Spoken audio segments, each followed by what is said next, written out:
Longtime Army Men fans like me are used to disappointment.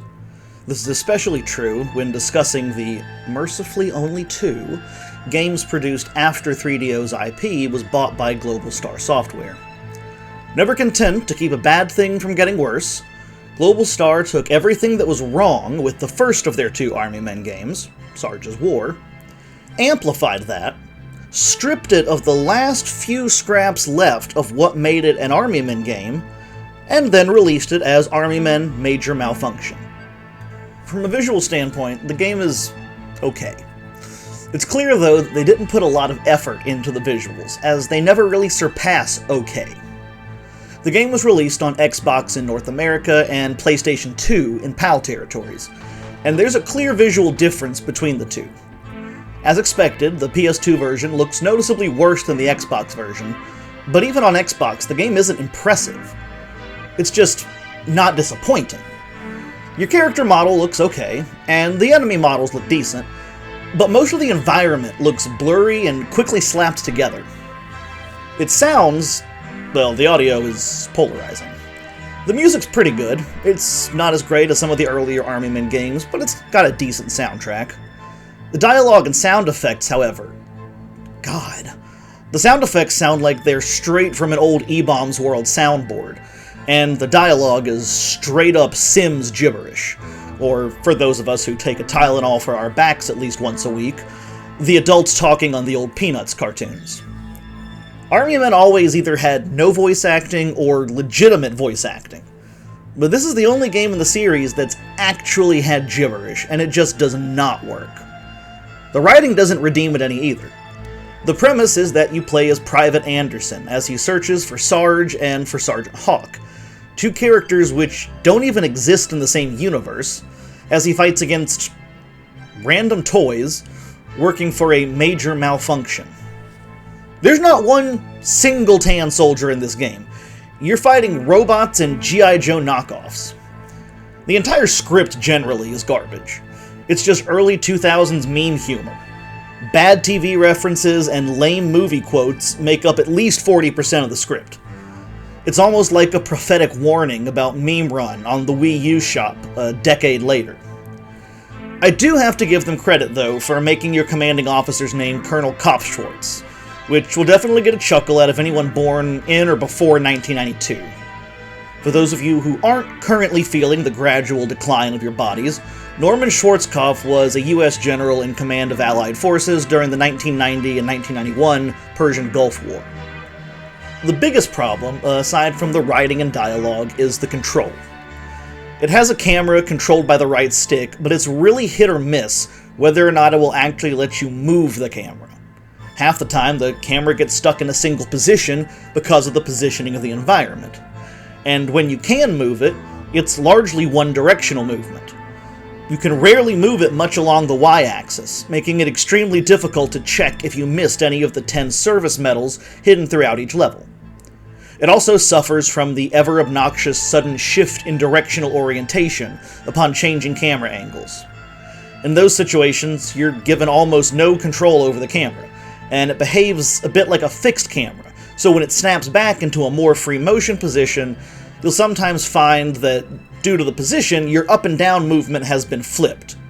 What had been up on the control stick to move ahead of you suddenly turns around to behind you and you go back the way you came, and probably fall off a ledge.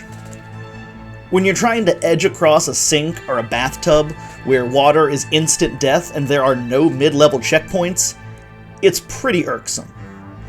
None of this would be nearly as bad, though, if the camera worked like in the two Sarge's Heroes games or in Sarge's War, where the automatic camera movement is pretty decent, and the manual camera movement is fairly smooth when you do need to make those manual adjustments.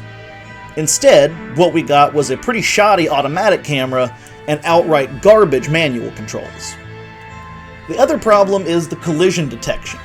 It's completely random whether or not Anderson decides to grab a ledge, or if you're going to spend a minute and a half jumping up and down against the wall like a rabbit on crack.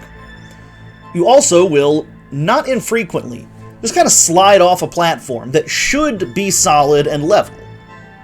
Like the ground wasn't back from its lunch break or something. Again, water. One level has you jump across the arms of an inflatable octopus in a filled bathtub. Then you have instances where the wall will get hungry and eat you, or at least that's what it seems. There was one particular instance that made me rage quit for like a solid half hour. I was at the end of the level, and I had to do some platforming, jumping up a series of stacks of towels, because this is one of the bathroom levels. Well, rather than grab onto the ledge of the stack of towels in front of him, my dumbass character decides to phase out of this dimension entirely for a fraction of a second and merge with the wall, so that now the front half of my body was firmly part of the wall in front of me, with my back half sticking out. And no matter what I did, I stayed stuck. Jumping didn't free me, crouching didn't free me, trying to walk didn't free me, shooting every weapon I had to try to knock myself back didn't free me. I had to restart the level. 30 more minutes of my life down the drain, all because of virtually non-existent QA and the asinine direction not to include any kind of checkpoint. At least with Sarge's Heroes tub level, it's a short level, and you're most likely to fall in the water and die right at the beginning of it. My last complaint is admittedly a pretty minor one, and one that will only apply to people who love the series like I do. And I touched on this a few minutes ago when I was talking about the story's premise. You don't fight the Tan. This is the only game in the entire massive series in which you don't fight the Tan at all. That's literally the series' whole thing. The Green Army fights the Tan Army. The Tan aren't even mentioned in this game. Even Portal Runner had a few Tan soldiers you fought in the latter part of the game. It's like having a full-length Halo game, where Master Chief spends 10 hours fighting space pirates, with zero mention of the Covenant, or the Flood, or the Banished anywhere throughout the entire game. It just feels wrong. Very, deeply, horribly wrong. I get that this was supposed to be a reboot of the series, but don't throw the baby out with the bathwater. If everything worked, this would probably be a 6 or 7 hour game. As it stands now, though, with the various bugs and glitches I encountered, it took me closer to 10 hours. Unless you're a hardcore Army Men fan like I am, just steer clear of this one. Stick to Army Men 2 or Toys in Space on PC, the World War games on PlayStation, or Sarge's Heroes on a bunch of consoles. Actually, you know what? Even if you are a hardcore Army Men fan like I am, just steer clear of this game anyway. All it will do is piss you off and hurt you at the same time, just like that ex who cheated on you in college with a trade school dropout. This game very nearly got a straight-up failing grade from me, but I did let it squeak by with a D because a few elements of the character design are clever, and the combat is passable. My rating for Army Men Major Malfunction on PlayStation 2 and Xbox is a D.